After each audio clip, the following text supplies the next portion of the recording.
여러분 안녕하세요. 지금 이 시간에는 개인 교습소를 차리고 나서야 비로소 깨달은 것들에 대해서 한번 말씀을 드려볼까 합니다.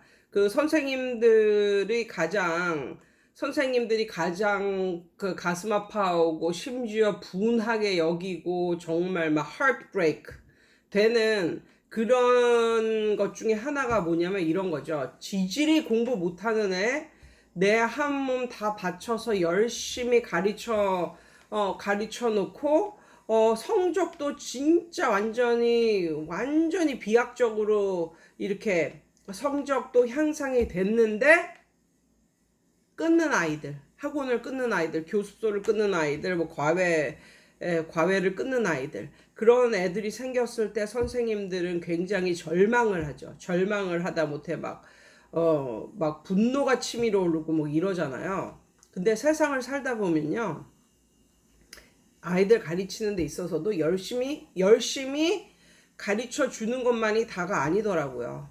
가장 중요한 거 융통성. 근데 이 융통성은 정말 세상을 살아가는데 가장 중요한 건데, 이 융통성이 있으려면 어느 정도의 뭐랄까, 어느 정도의 경험치가 정립이 되고 그 이후에 융통성이 발휘되는 것 같아요. 그래서 어리거나 젊은 이런 선생들이 아니면 그런 사람들이 융통성을 발휘하기는 쉽지가 않죠. 그들은 매뉴얼대로만 이렇게 살아왔으니까 그렇게 매뉴얼대로만 해야 된다고 이제 생각을 하니까. 그런데 어느 정도 나이가 있고 이런 그런 사람들이 이제 융통성이라는 걸 발휘를 하는데, 이그 학원을 운영함에 있어서도 그 융통성이라는 게 굉장히 중요한 것 같다는 것을 요즘에 많이 느끼고 있습니다. 그러니까 저도 아이들을 20년 이상 가르친 이후에나 요즘에 깨달은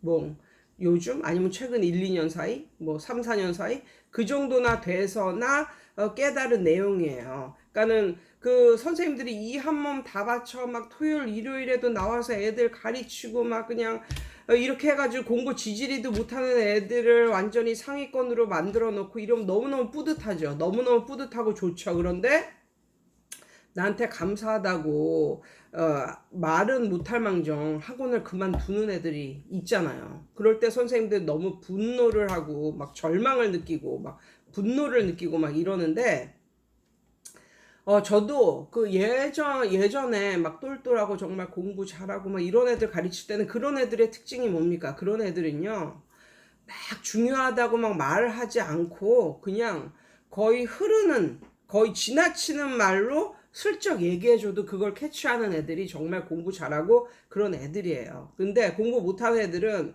그거를 한두 번, 두세 번 말을 해주고 선생님은 이거를 다 가르쳤다고 생각을 하지만 걔는 그거하고 똑같은 내용이 시험에 나와도 이걸 틀리죠. 그러면서 언제 가르쳐줬어요, 선생님이? 뭐 이런 식으로 말을 하죠. 그런데 애들을 가르쳐 보면 이런 게 있어요. 애들도, 그러니까는 예를 들면 요런 애 진짜 지질이 공부를 못 하는데 그 아이를, 그러니까 저처럼 매일 나와서 공부하는 뭐 이런 학원이라고 쳤을 때, 매일 나와서 공부하는 그런 학원에 나와서 공부를 하면서 선생님이 적당히 이 아이를 딱 봤을 때 얘는 이번에 만약에 시험을 본다면 최고치가 이 정도일 것 같다.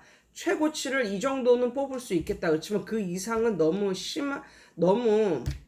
단번에 올라갈 순 없다. 이 이상은 힘들다라는 생각이 드는 애가 있을 거예요. 그러니까 예를 들어서 뭐 3, 40점 맞는 애가 있는데 걔를 한 번에 이런 시험 대비로 얘를 최고치를 뽑는다면 한 7, 80점 정도를 올릴 수 있겠다라고 생각을 하면 거기에 맞춰서 그 정도에 맞춰서 얘를 그 교습을 시키시면 될 것 같아요. 저도 이제 특히 교습소나 공부방 이런 곳에 공부를 못하는 학생들이 많이 오는 건 사실이거든요. 예. 그래서 이런 애들이 왔을 때 이 애를 그냥 100점을 맞히기 위해서 토요일, 일요일에도 나오게 시키고 뭐 완전히 애를 그냥 달달달달 볶는 그런 스타일로 가르쳤을 때 얘는 나중에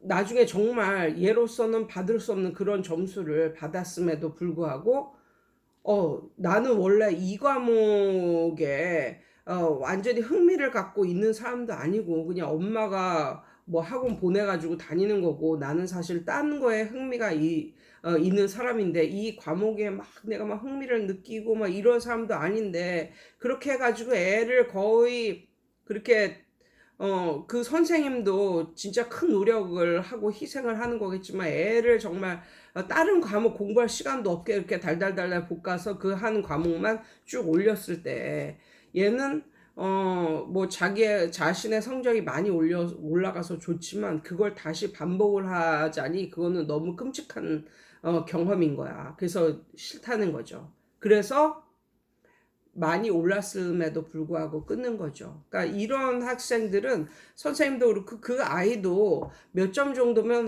내 실력이 몇 점 정도면 1차적으로 만족을 하겠다. 이런 점수가 있잖아요. 그러면 그 점수대에 맞춰서 교습을 시키라는 거죠. 그래서 100점이 아니라 그 점수대에 맞춰서 교습을 시키려면 굳이 막 교과서를 막 100%다 외울 필요도 없고 선생님이 걔를 딱 봤을 때 얘는 맥시멈이 이 정도 오르면 된 것 같다라는 그런 느낌이 있을 거예요. 그러면 거기에 맞춰서 교습을 하면 된다는 거죠. 그래서 100점을 목표로 할 때는 교과서 처음부터 끝까지 다 외우고 그 다음에 푸는 그런 작은 책자 이런 것도 한 2권 정도 돌리고 뭐 이러면 100점이 나오지. 이러면 학교 프린트도 하고 이러면 100점이 나오지. 그렇지만 그게 안 된, 모든 아이들이 그런 역량을 가지고 있는 건 아니잖아. 그게 안 되는 애가 들어왔을 때는, 그 애도 만족하고 선생님도 1차적으로 만족을 줄 수 있는 그런 70점이면 70점, 80점이면 80점,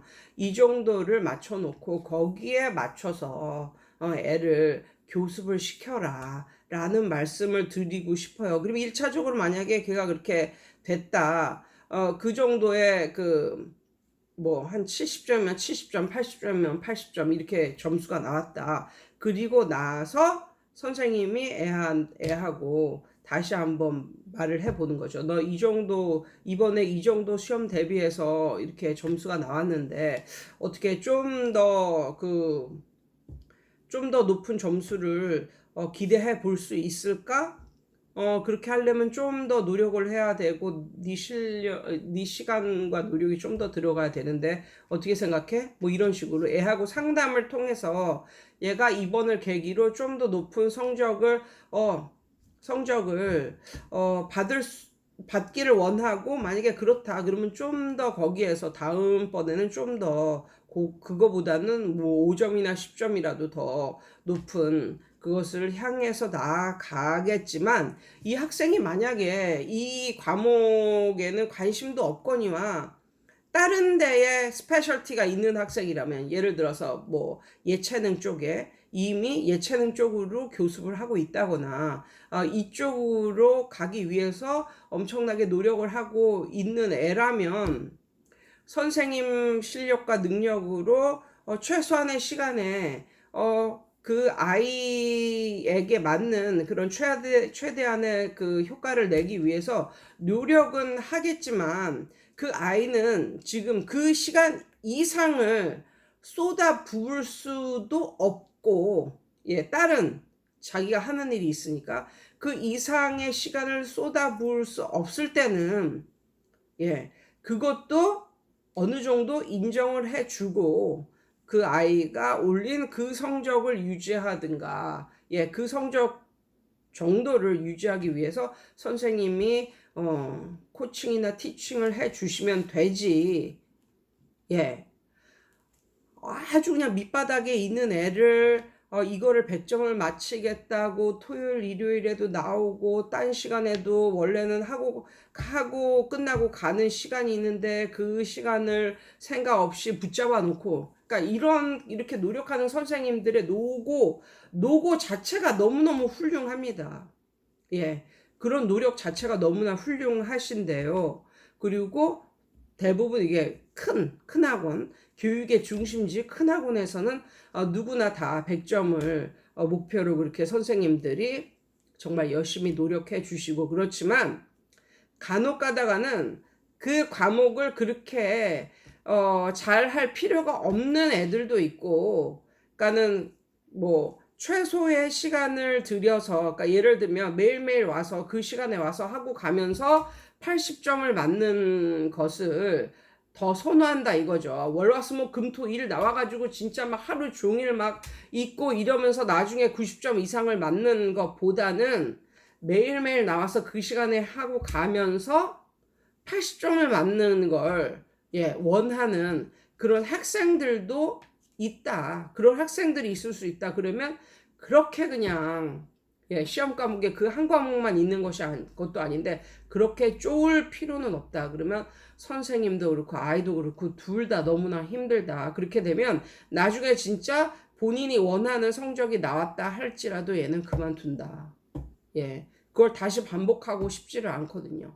그러니까 그래서 오늘은 이것에 대해서 한번 선생님들과 얘기를 나누고 싶었습니다. 이상이에요. 저는 나가볼게요. 오늘도 좋은 하루 되세요.